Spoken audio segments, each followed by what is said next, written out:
Good afternoon. Hello. Can we just get the latest team news that you've got, and in particular Leandro Trossard? Yeah, with Leo, there is another test today. We have to see how he's feeling.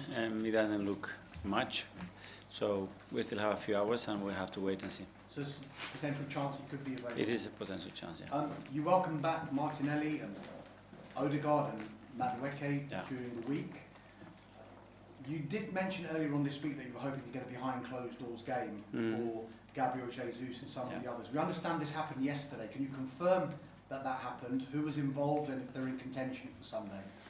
Yeah, it did happen. So Gabi participated, Ethan as well, because he wanted some minutes. So we took that opportunity, obviously, for the players that they need a bit of exposure and competition to provide that to them, and it was very positive. With regard to Victor and Kai, and there's one more, it's completely slipped my mind. Anyone?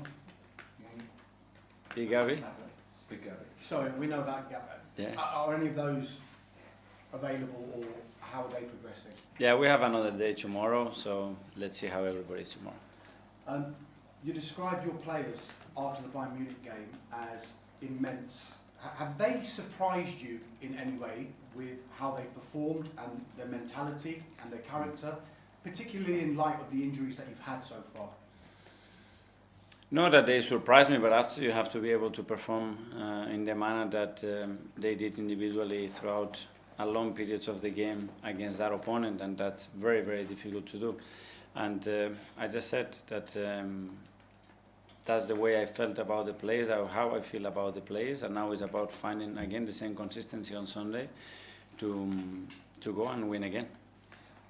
I wonder if you'd heard Joshua Kimmich's comments after the game. He said Arsenal rely on set pieces, they love to play long balls. Today was not so much about football.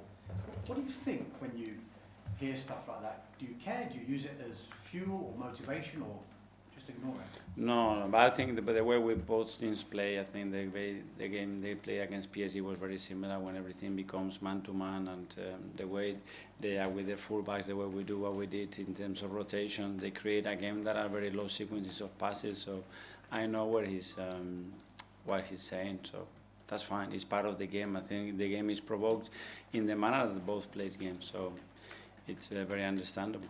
Arsenal seem to like this fixture in recent years. The last 7 games, Arsenal have won 5 and drawn 2 against Chelsea. What is it about this fixture that seems to bring the best out of you and your players? I don't know. Obviously, it's a big game. It's a big London derby. We're going to play a really, really good opponent. They are in really good form. And yeah, we know the challenge. We know the opportunity that we have as well on Sunday. So we are fully ready for it. If you speak to Chelsea, they seem to play down their chances of potentially challenging for the title. How do you view them? Are they title challengers? Are they your main threat? Well, I think we are all there, and they are there because they fully deserve what they are, what they have done in the last few years. I think the squad that they assembled, the numbers that they have, the amount of quality, the manner and the coaching staff that they have, it makes sense that what is happening there is very, very positive, and they deserve to be there. Final one from me, Mikel. This time last week, you were looking ahead to the North London derby, Bayern Munich and Chelsea. You've successfully negotiated the first 2 of those tests. How big a statement would it be, and how big a statement of a week would it be if you were to go to Stamford Bridge and win? Yeah, those statements, we're talking about them every 3 days. So after beating the Spurs at home, then we had to make the statements again by Munich. We've done that, and now we have to go to the next one. That's where we are. We knew the importance of the week. Not only that, what is coming afterwards, after 3 days, is going to be exactly the same. Nothing is going to change, but we are super motivated for the game. Good luck. Thank you. Jake from the Premier League. Hi. Hi. If you do win on Sunday, though, how will you keep a lid on expectations? We don't talk about it's not a lead or no lead. I think we need to understand basically what we have to do to be better than the opponent, to have the chance to win. And if we are able to accomplish that, we'll be to do the same in the next game. Nothing was going to change. And on Sunday, Pierre Hincapié obviously played against Tottenham, then you had Mosquera playing midweek. did Hincapie do enough to keep his place in the Premier League team last week? They both have obviously a really good possibility. Piero's played as a left back as well, which is another option that we have in relation to the opponent, the game, the state that the players are in. Miles as well is obviously a very good option that we have there. Keep using everybody and making them feel that they are connected with the team. And just lastly, I know you said Chelsea deserve to be where they are. They always like to play down their potential role in being in the title fight. Does that surprise you? I don't know. That's a question for them, I think. Okay. Ian, TalkSport. Hi Mikel, how are you? Very good, thank you. The Premier League leaders and team that are going really well in Europe, yourself against the world champions in Chelsea. Is this the biggest game of the season so far? We always have the same question, you know. I understand. For us, it is because it's the next game, and we just live in the present and making the best possible preparation to try to be better than them and win the game. I know you don't like talking about opposition players, and you've obviously had lots of very good young players coming through here at Arsenal. You've seen lots of very good young players come through with you when you were at Barcelona. Can you give me an idea of how exciting Esteval looks for Chelsea compared to all the players you'd have known at 17, 18? I don't want to talk individually. When you look at the players that they have, the squad that they have, the quality that they have in those forward positions is immense, and they've done that really well. They have recruited over the years top talent, and it's not a coincidence where they are. It seems that the youngsters these days, because you've had Miles Lewis Skelly, Ethan, Max Downing coming on for appearances this year, they've got Esteval. It seems youngsters these days that they're not fazed by anything. Years ago, you wouldn't be throwing in 17, 18-year-olds into this kind of high-profile game. Now it seems that they relish it more. Yeah, well, I think that relies on the individual and his personality, his character, and his ability to cope with that context and the pressure that comes with it. And yeah, I think it's a really positive thing. And I know you don't like to talk about opposition players, or indeed highlighting just one of your own team, but I would like to, if I can, in Declan Rice. Are we looking at a, if not this year, maybe next year, a Ballon d'Or winner? I hope so. That would mean that we have won a lot, and because normally it goes very much related. Again, I think he was immense today. I think he's been immense since the start of the season, and it's an incredible and crucial play for us. Simon, you understand? Mikel, I know Big Gabby was going to have a scan on Wednesday to try and get the timeline on that. Have you got any more details on it? Because the sort of fear was he might not play again until January. Yeah, not yet. I think he's evolving really, really well. We have to wait for that scan a little bit longer to be more precise in terms of the timings. But I'm quite confident that, especially the way Gavi takes every injury and the way he's going to push everybody, that is not going to be that long. So you might get him back before the end of the year. I don't know. We have to wait and see. And just on Gabriel Jesus, now that he's had that behind closed doors game, is he ready to return to the first team squad, or do you want to arrange another friendly for maybe to get some more minutes away from that? Well, we have to see. Obviously, he's been out 11 months, and you need that progression. You need to see how his body, that knee reacts, and what else does he need. The players that we have available as well. It has to make sense to have the right balance in the squad. So, the good thing, it's very, very close at the moment. Tom Pogba. Hi Mikel, you've played Mikel Merino a lot at centre forward this season, and you've admitted obviously he's not naturally a centre forward and he's had to play that role.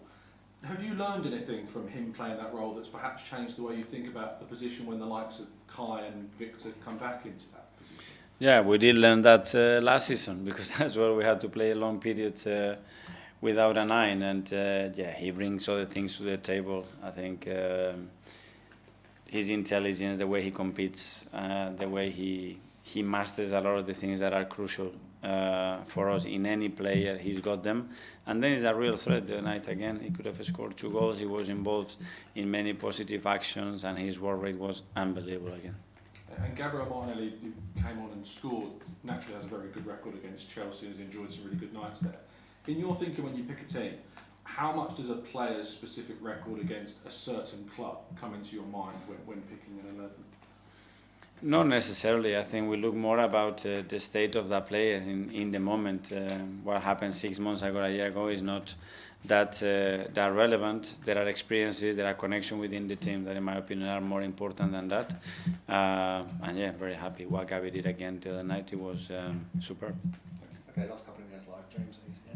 Mikel, you said the other day that Jokeris and Havertz would have repeat scans. Did they come back clear? Clear, not yet, but they are getting closer and closer. So we are very positive with both of them, and let's see. Just on Victor, I mean, obviously there was so much focus about signing a striker in the summer and a lot of fanfare when he came in. Is he so important to you that when he is fit, he comes straight back into the lineup, or is the way the team's playing at the moment make it sort of more complicated? Well, the good thing is that now we found another option. Because we liked 3 different options. The first 3 probably that we had in mind at the start of the season. But that's a really good learning as well from all of us, especially for me, to understand that, with other players, with other connections, with other ways of doing things, we can still be very, very efficient. Does it help him then that the team's done so well without him, or does it leave him with a bit of a point to prove? No, I think it's very positive. I think everybody wants, okay, we lost a player, 2, 3, we lost at some point 6 players in the front line, and the team continue to win and be very, very efficient. So I think that's very positive. And now what we have to prove is, okay, once we have everybody back, we're going to be still as good or hopefully better. Just last one for me. In March, when you played Chelsea afterwards, you said they were the best attacking team in the league. Mm-hmm. Are they still? Yeah, they were. Well, the sample now this season is a little bit early in the season, so it's difficult to say, but it's one of the teams that I enjoy the most watching, and they have a lot of fluidity, they have a lot of threat, they have a lot of individual talent, they are very clear what they want to do, and yeah, that's why they are very tough. What's on this side? Hi, Mikel. Just on Gabriel Jesus, you mentioned he's very close at the minute. Would you need to see him play in multiple of those internal games before you want to throw him in for the first team, or does this festive period where there are so many games midweek kind of help, I guess, bridge that gap?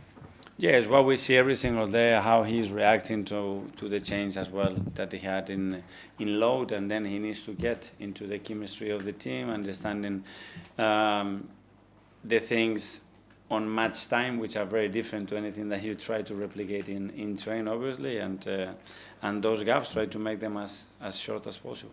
When he first joined, I think he really connected the team really well, and the team now, from when he got injured, is even very different in the past 11 months. So has he been able to build those connections well on the training pitch? Yes, well, it's been always one of Gavi's quality, the capacity to relate and connect and make other players around him better. And he still has that, and now he needs to find a way to do it with, as you mentioned as well, some very new players. And over the last 2-3 years, I think there's been moments where I think you can see the team going to another level within a game. So one of the first ones that sticks in my mind was the Liverpool game where Martinelli scored after a minute, and that seemed like a real mental shift in the team. And the Bayern game in midweek felt similar. I was just wondering if you kind of felt that and what you took from that game in terms of a mental kind of state. Well, obviously it brings certainty, security, and really positive energy every time you beat top opponents. When we did in the derby, it helped to generate that momentum and that belief for the next game. We did it against Bayern, and now we have to carry that against Chelsea. But it's just on the moment for the next day, and we have to use it in the right way.